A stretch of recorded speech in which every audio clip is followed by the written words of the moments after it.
Hey everybody, Scott Wilkinson here at CEDIA Expo 2013. I'm talking with Dennis Erskine, one of the members of the board of directors of CEDIA. And Dennis, thank you so much for being here. Well, enjoy it. Now, I first want to mention that your company, the Erskine Group, was involved in the Superman Theater, which is the home theater of the month now on AVS Forum. That must have been an interesting project. It was an interesting project, and it was a challenge because normally we build our rooms, so I can be pretty liberal with design. And with the dimensions of the room and everything, yeah. And in this particular case, I know that a third party was going to be building the room, and so there was all of the curves and so forth that made the room exciting that he wanted to implement, and there was always this concern as to whether or not the builder could execute against that. As it turned out, Jeff Parkinson built it and did a good job. Fantastic. And I'm going to be interviewing him here in a couple of days, so I'm going to ask him about that project as well. But I just wanted to get your hit on it as well. It seemed very interesting, all the curved lines and everything, and also very acoustically isolated. Yes. Which was one of the primary design goals, I think, of that room. Yeah, we try to achieve an NR 20 or lower in all of our rooms. Now explain quickly what NR is. It's basically noise reduction. There are other criteria that really don't count. NC, for example, is noise criteria. NR simply goes lower in frequency in its metric to achieve that. But what we're really trying to do is recognize that the softest sound on a soundtrack, be it a CD, DVD, or Blu-ray, is 22 dB. The background noise in a quiet home is 33 dB. That's an 8 times increase. So you're losing some of that dynamic range. You're losing that dynamic range, and the other problem is if you turn it up 8 times to hear the whisper, the person on the screen or the singer is no longer talking to you, they're yelling at you. Well, I think you achieved some remarkable things in that theater, and I'm sure in many others that you've done. Well, thank you. Now, as a board member of CEDIA, I think you're in a unique position to talk about the state of the industry as a whole, and of the CEDIA show in particular. I've been coming for at least 15 years, and we had this recession, of course, in 2008 and 2009, and I did notice, lack of lower traffic in the aisles and fewer people coming, fewer exhibitors. Are we seeing the industry come back now? Is the show doing better? Is the industry doing better? The show and the industry are doing better. We're seeing growth in all segments of the industry. With respect to the show, we are doing better this year in terms of attendance than we did last year. Great. And last year was an increase over the previous year. So the trend is in the right direction. The trends are up, and even on the exhibitor side, the trends are up there as well. What kind of numbers are we talking about in terms of attendees? I don't have the final numbers yet, but it's going to be in the 19,000 to 20,000 range. And number of exhibitors, roughly? I don't have that off the top of my head. All right. I'm a Hottentot. It's 1, 2, 3, many. I've heard of that, yes, absolutely. Anything more than 3 is many. Yeah.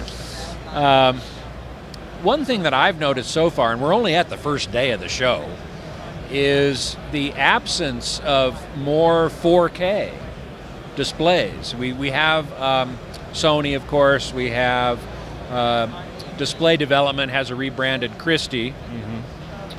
JVC has their pseudo 4K. How do you see the infiltration of 4K into the marketplace? Is it important or is it not important? And how do you see it making its way into the mainstream or even into a greater consciousness? Well, I think the technology to display 4K has been with us for longer than we've seen it here. Yeah. The challenges really is that it wasn't until weeks ago that we had a specification that would carry the bandwidth that 4K at 60 frames per second. Absolutely, because otherwise you don't get the 60 frames, you can get the original content that was digitally produced. And you need to go at least 60, if not 120K for a decent 3D. And so now we're getting the transport mechanism, we're getting the switchers, surround processors, and equipment that don't require we plug in 4 ports to make the thing work. Right. So that was an impediment. That is gone. We'll see more 4K. The other impediment is that we're not seeing original 4K source material available to the consumers. That too will go away, but with good up conversion, you're still getting a stunning picture. Yeah. Okay? Yeah. So I see that we're going to have a lot more 4K next year, and Christie Digital has broken the 120 frames per second. They have, and I've seen some samples of 120 frames per second. Wow. Yeah, it's really something. amazing. Well, I wouldn't know this, so I'm not speaking out of school, but it strikes me that at 120 frames per second in 4K, you can get auto stereoscopic. So I'm very interested to see what will happen. Yes, I would be too. Especially, I don't know how you could do auto stereoscopic with a projector, but certainly with a flat panel. We've seen a couple of technologies. I don't know if they're even here or not. Dolby is one, and Stream TV Networks is the other. Yeah, yeah. I know Dolby is here, but they're sort of keeping on the down low. They're doing more in terms of licensee meetings and things like that. They're not really showing anything. Yeah, when Dolby is quiet for a while, that means something exciting is about to happen. Which I assume we'll probably see at CES. CES, yeah. Mm-hmm. Well, and so the industry as a whole is doing better. It's doing better. It's showing a lot more health.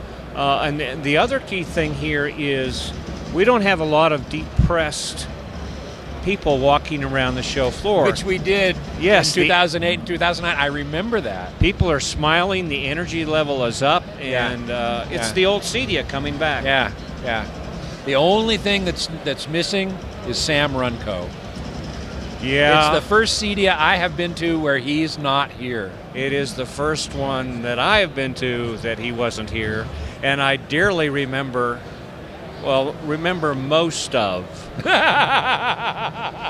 the first Sam Runco party I went to. Yeah. So for those of you who don't know, Sam Runco of Runco Home Cinema used to always throw a big party here at CEDIA, which was based on the consumption of tequila. Good tequila. Good tequila. Yes. And everybody was there, and it was quite a thing. So I'm very disappointed that he's not here. We won't be able to have that party, but in every other respect, things are looking up, and I'm really glad of that, and I'm glad to have a chance to have that confirmed by a member of the board of directors of CEDIA. Thank you so much for being here. I enjoyed it very much, and thanks for asking. You bet. Appreciate it.